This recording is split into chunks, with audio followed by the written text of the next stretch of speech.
Children form significant, lifelong memories of their interactions with the adults who enter their lives.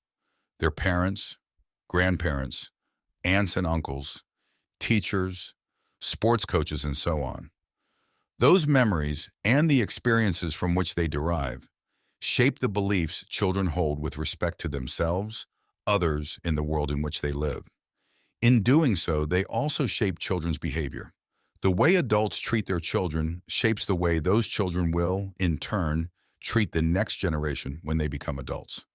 It follows that if we are seeking to create a more gentle, humanistic world, we adults need to pause and reflect on how we interact with the current generation of children. Some time ago, I was returning to the Melbourne Central Business District on an overcrowded train after a day at a World Championship motor racing event.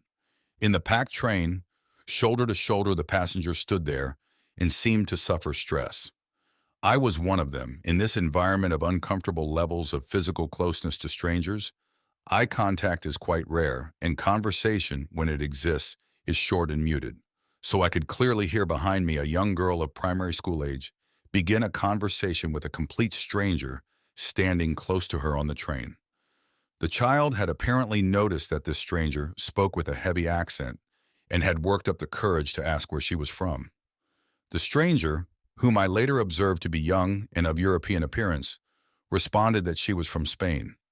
The child told the young woman that she was learning Spanish. What followed over almost 1 hour was a child maintaining an animated and enthusiastic conversation about learning Spanish, to which the young woman responded with acceptance, warmth, patience, and corresponding enthusiasm. As a psychologist who has interacted with children over a long career, I could not help but be impressed and touched by the manner in which the young woman engaged with the child. It left me sure that this child would remember fondly the day she communicated with a real-life, Spanish-speaking adult, apart from her teacher. I wondered how this experience might influence the child's future development, and what had been the young woman's own experiences of relating to adults when she was a child that had resulted in her warm, accepting, and caring manner towards a previously unknown child. We psychologists know that kindness should be at the heart of all of our endeavors when caring for and relating with children for their sake and for the sake of generations to come. Conventional wisdom tells us that if something walks like a duck and talks like a duck, it must be a duck.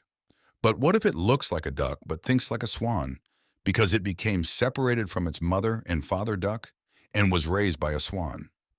Would we, upon knowing the duck thought like a swan, relate to it as if it were a duck?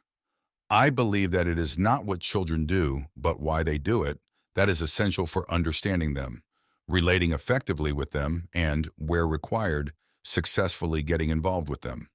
This distinction between what children do and why they do it is crucial to the accurate understanding of childhood mental diseases and their appropriate and effective treatment. In order to understand why children behave the way they do, one needs to know something of the ways in which they think and the historical circumstances that shape the way they think.